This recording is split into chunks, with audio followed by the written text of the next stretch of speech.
बिस्मिल्लाहिर्रहमानिर्रहीम। Hello, welcome back to my channel chemistry zone. आज जो हम नया टॉपिक पढ़ रहे हैं यूनिट 2 का structure of atom on the base of mechanical approach, wave mechanical approach.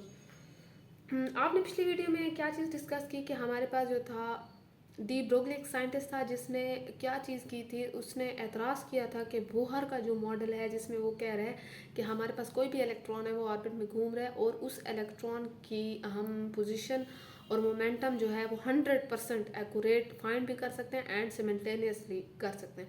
तो हमारे पास जो था उसने कहा कि नहीं, ऐसी बात नहीं है, हम सिर्फ प्रोबेबिलिटी फाइंड कर सकते हैं बल्कि हम एग्जैक्ट नहीं फाइंड कर सकते। उसके बाद उसने ये चीज़ भी हमें पता चली कि जैसे हमारे पास लाइट डुअल नेचर है, एज अ पार्टिकल भी मूव करती है और एज अ वेव भी काम करती है। तो हमारे पास उसने कहा इलेक्ट्रॉन भी सेम है, वो एज अ पार्टिकल भी मूव करता है और एज अ वेव भी हमारे पास क्या करता है, मूव करता है। फिर हमारे पास जो था इसी बेस पे डी ब्रोगले ने एक इक्वेशन दी थी हमारे पास जिसे हम कहते हैं डी ब्रोगले इक्वेशन। आज हमने जो स्टडी करनी है वो यही टॉपिक है। तो टॉपिक को स्टार्ट करने से पहले आप चैनल को सब्सक्राइब करें ताकि आप मेरे साथ बने रहें और आपको नई वीडियो मिलती रहे। और चैनल के एंड में अगर आपको कुछ समझ नहीं आया तो आप कमेंट सेक्शन में मुझे बता सकते हैं। चलिए जी, वीडियो को स्टार्ट करते हैं। वीडियो को स्टार्ट जो है ऐसे करेंगे कि हमारे पास डी ब्रोगले जो था वो कौन था, वो साइंटिस्ट था जिसने हमें किस चीज़ का कहा था कि जो हमारे पास इलेक्ट्रॉन है वो डुअल नेचर है। तो de Broglie has arrived at his hypothesis with the help of Planck quantum theory and Einstein theory of relativity. He derive the relationship between the magnitude of wavelength associated with mass of moving body and its velocity. हमने पीछे जितनी भी उसकी hypothesis थी, उसके जितने भी ख्यालात थे, हम पिछली वीडियो में डिस्कस कर चुके हैं। इस यूनिट का जो पहला लेक्चर है उसमें, जिसमें हमने structure of atom on the base of wave mechanical approach पढ़ा था। मीन्स कि हमने जो है कैसे हमारे पास जो है एटम एक वेव की जो है कॉन्सेप्ट आया एटम के स्ट्रक्चर में, वो हम उसमें पढ़ चुके हैं। यहाँ मैंने डायरेक्ट जो है वो इक्वेशन दी है जिसे हम डी ब्रोगले इक्वेशन कहते हैं। और डी ब्रोगले इक्वेशन में उसने दो चीज़ें यूज़ की थी। एक हमारे पास उसने जो था क्या चीज़ यूज़ की, एक उसने प्लैंक की प्लैंक क्वांटम थ्योरी यूज़ की, ठीक है, प्लैंक क्वांटम थ्योरी। और दूसरा उसने आइंस्टाइन की जो रिलेटिविटी की थ्योरी थी वो यूज़ की, ठीक है हमारे पास। अब जो है आप लोग देख सकते हैं कि according to Planck energy of photon is given by, हमारे पास जो प्लैंक ने हमारे पास रिलेशन दिया था वो ये वाला था, E is equals to H V. अब हमारे पास जो था यहाँ पे म्यू भी कह सकते हैं, या आप जो है ये से मैंने वी कह दिया है। तो हमारे पास ये क्या चीज़ है, एच प्लैंक कांस्टेंट है। प्लैंक कांस्टेंट की ऑलरेडी वैल्यू जो होती है वो गिवन होती है, जो हमारे पास 6.6256 मल्टीप्लाई 10⁻²7। मतलब ये आगे आप देख लेंगे कि इसकी कौन सी है, इस लेक्चर में मौजूद है ये वैल्यू। तो ये फ्रीक्वेंसी है। अब आइंस्टाइन का जो मास एनर्जी का रिलेशनशिप दिया था, ये बहुत ही इससे हम कहते हैं कि ये आइंस्टाइन की रिलेटिविटी, थ्योरी ऑफ रिलेटिविटी है, ठीक है। स्पीड ऑफ लाइट जैसे वो करते हैं, रिलेटिव पोजीशन पे आ जाना। जब आप एक पत्थर घुमाते हैं और वो एक हद ऐसी आती है कि उसकी स्पीड जो है वो कांस्टेंट हो जाती है, इतनी ज़्यादा बढ़ जाती है कि वो फिर कांस्टेंट, तो वो कहते हैं कि वो रिलेटिव स्पीड से जो है अप्रोच कर गई है, उससे मिल गई है। तो ये वो वाली चीज़ थी। आइंस्टाइन का मास एनर्जी रिलेशनशिप की जो हमारे पास इक्वेशन थी वो E is equals to mc² थी। C जो है यहाँ स्पीड ऑफ लाइट जो है वो शो कर रहा है, ठीक है। मैंने इसे इक्वेशन 1 का नाम दे दिया, इसे इक्वेशन 2 का नाम दे दिया है। अब अगर मैं इन दो बोथ मतलब कि इन दोनों को मैं कंपेयर करती हूँ, तो कंपेयर में आपने क्या करना है कि इज इक्वल्स टू का साइन लगाना है। तो मेरे पास जो है ये E है, ये भी E है, तो मेरे पास mc² यहाँ कर लें वहाँ कर लें, नहीं फर्क पड़ता, आपके पास लास्ट में चीज़ एक ही आएगी। तो mc² is equal to h, ये जो है ये मैंने v लगा दिया, ठीक है। अब मेरे पास क्या है कि मेरे पास जो फ्रीक्वेंसी इक्वल होती है वो लाइट ओवर वेवलेंथ के इक्वल होती है, c ओवर लैम्डा के। तो मैंने यहाँ पे इसकी सिर्फ वैल्यू पुट कर दी है, बाकी सारी इक्वेशन सेम है। यहाँ पे क्या हुआ कि ये वाली और ये वाली चीज़ एक कट कर गई, तो मेरे पास जो है यहाँ सिर्फ एक c बच गया और ऊपर वाला कट हो गया, तो मेरे पास lambda is equal to h over mc आ गया। In the case of light, if you are talking about light, then we have the formula lambda is equals to h over mc. If you are talking about the particle, then you have another formula that is lambda is equals to h over m mu, या आप v भी कह सकते हैं। Italic form, bold italic form में होता है, थोड़ा सा ऐसे टेढ़ा करके आप लोग ऐसे लिखते हैं, ठीक है ना। तो आप जो है ये आपने देख लिया है। अच्छा, मेरे से यहाँ एक मिस्टेक हो गई है, आपने पहले डेफिनेशन लिखनी है, ठीक है। अगर आप क्वेश्चन करेंगे तो पहले डेफिनेशन लिखेंगे और फिर ये जो है एक्सप्लेनेशन लिखेंगे और फिर ये मैथमेटिकल फॉर्म लिखेंगे। अब मैंने लिख लिया है चूँकि, तो आप ये बस देख लें। तो ये क्या कहते हैं कि definition, the momentum of a particle in the motion is inversely proportional to wavelength, Planck constant, H being constant of proportionality. वो कहते हैं कि हमारे पास कोई भी पार्टिकल है जो मोशन में है, let's suppose I am talking about electron.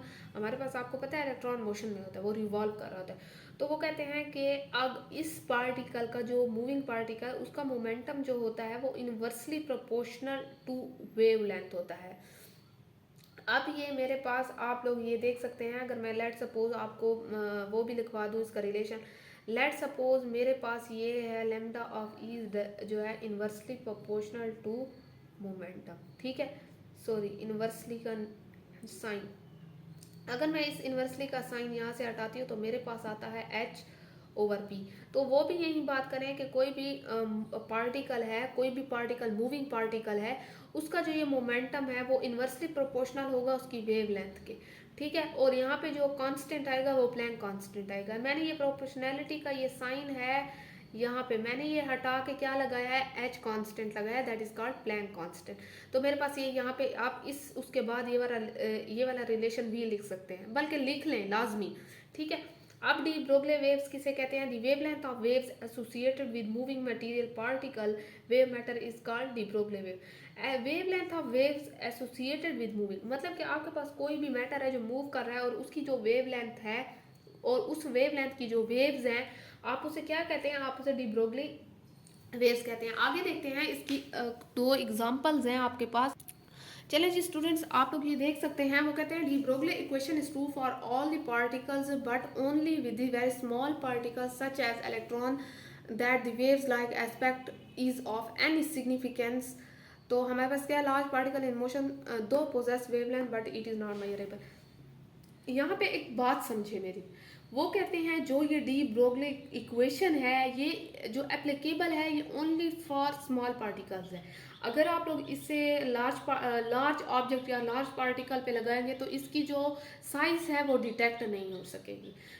ये बात थोड़ी सी जो है वो कंसेप्चुअल है, आप इसे थोड़ा सा समझिए। मैं आपको दो एग्जांपल देती हूँ, बस ये याद रखें कि माइक्रोस्कोपिक के लिए जो है वो क्या चीज़ है, वो डी ब्रोगली इक्वेशन है। मीन्स के छोटे जो स्मॉल ऑब्जेक्ट्स हैं, like small particles like electron हो गया, तो हमारे पास ये सब एटॉमिक पार्टिकल है बहुत इस छोटे साइज में, तो इसके लिए ये सूटेबल है, लेकिन लार्ज के लिए नहीं है। तो देखते हैं, लेट सपोज मैं आपको दो एग्जांपल देती हूँ, एक फॉर लार्ज मास देती हूँ, एक फॉर स्मॉल मास देती हूँ, ठीक है। अब आप लोग जो है ये क्या चीज़ है ये देख सकते हैं। For large mass let us consider stone of mass, हमारे पास 100 ग्राम है, moving with the velocity of 1000 centimetre per second, de Broglie wavelength will be. आपको पता है डी ब्रोगले का हमारे पास फार्मूला नहीं, पीछे क्या आ रहा था, मेरे पास ये वाला आ रहा था ना। अब मेरे पास जो है यहाँ पे वेलोसिटी की बात की गई है, तो मैं क्या चीज़ यूज़ करूँगी, हमारे पास जो है ये वाला फार्मूला यूज़ होगा। अच्छा, यहाँ पे मैंने ये वाला, आपको पता है कि प्लैंक कांस्टेंट की वैल्यू ऑलरेडी गिवन होती है।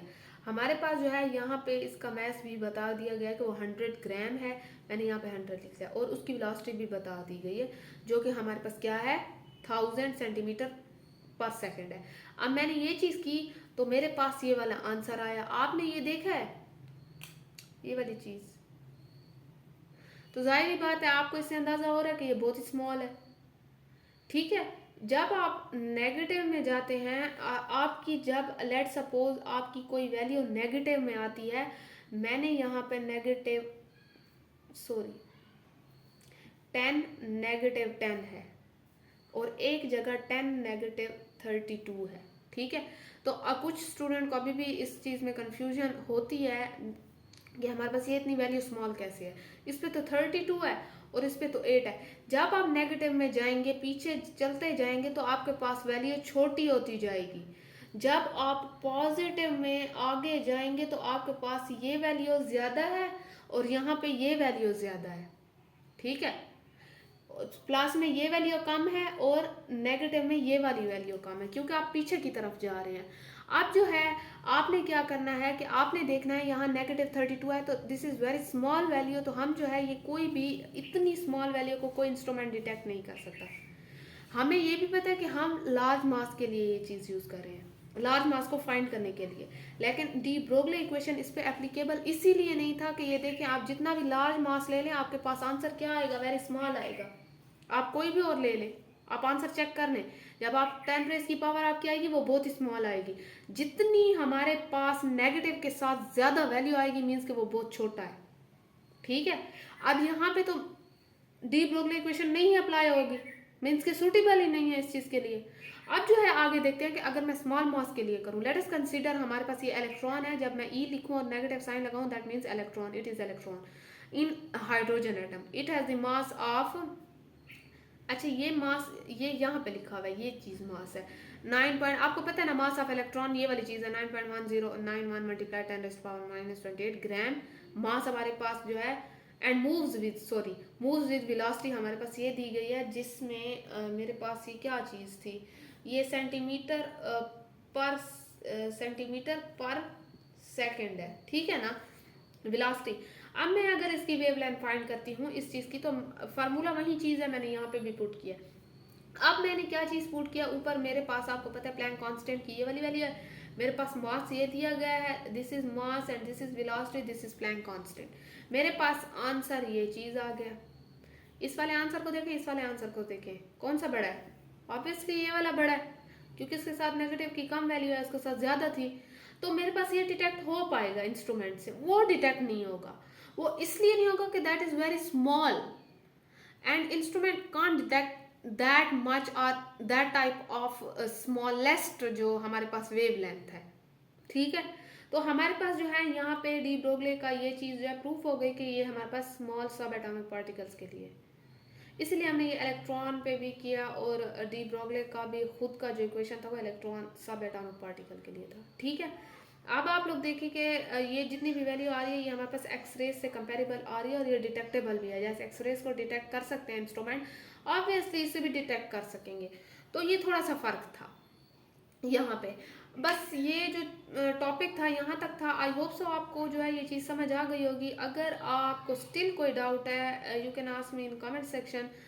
बस चैनल को सब्सक्राइब करें, कमेंट करें, शेयर करें, खुश रहें, अगली वीडियो का इंतजार करें। इंशाल्लाह हम अगली वीडियो में इससे जो है मजीद आगे की चीज़ें पढ़ेंगे, जो हमारे पास हेजनबर्ग अनसर्टेनिटी प्रिंसिपल है वो चीज़ भी देखेंगे, और थोड़ी सी और चीज़ें भी देखेंगे। तब तक के लिए इतना काफ़ी है, अल्लाह हाफिज़।